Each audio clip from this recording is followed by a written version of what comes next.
guys, sugda na to o buta na to ang laman loob. So this is 1 kilo, 90 pesos per kilo ang palit nito ani. Hindi na ito ni hotdog luto, but pabukala lang na ito daan. Pressure cooker na itong gamiton. So 1 kilong laman loob itong nabili natin, 90 pesos per kilo. Hindi natin lulutuin lahat, but isabay na natin lahat sa pagpapalambot. So this will take about 20 to 30 minutes siguro on a pressure cooker. Balat ng baka, pang balbakwa supposed dito, pero masarap din kasi ito ihalo sa paklay. So about 1/4 kilo ng balat ng baka isasabay natin sa pagpapalambot. Add some spices as we boil this para ang purpose ito is medyo may amoy kasi yung mga laman loob. So lagyan natin siya while pinapakulo so that eliminate yung mga langsa-langsa o amoy ng mga laman loob. So luya, onions, and then lagyan natin ng kalabo leaves. Lagyan natin ng asin, then pepper. Lagyan natin ng tubig, tamang-tama lang para mag-submerge lahat. Masyadong marami.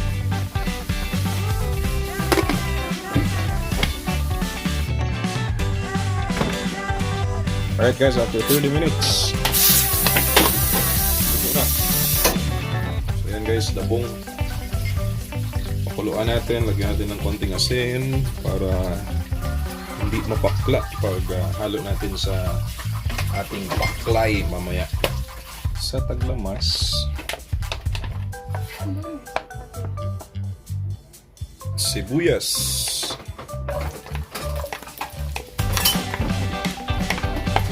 luya,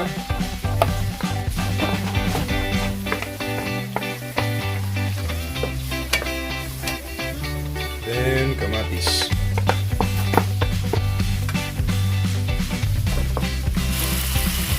Haluan natin ng tomato sauce. Maraming pagkalasa.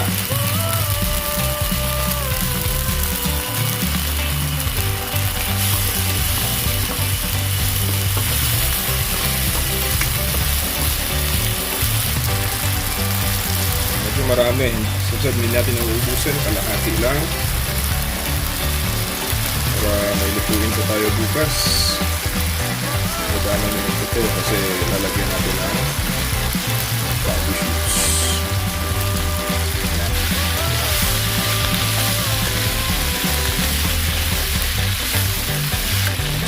Lagyan natin ng pineapple chunks guys.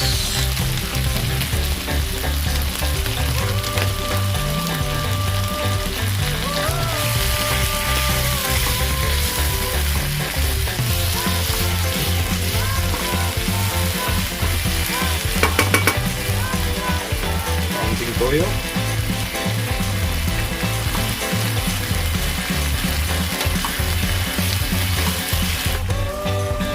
Then from here guys, dabong. Ano natin yung ating dabong.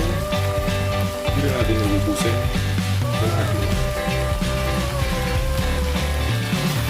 Let's do it up.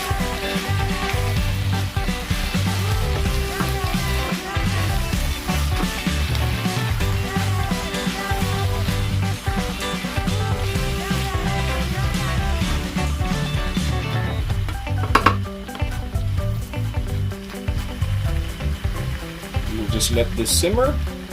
This should be done 3 to 5 minutes. Luto na to and kakain na tayo.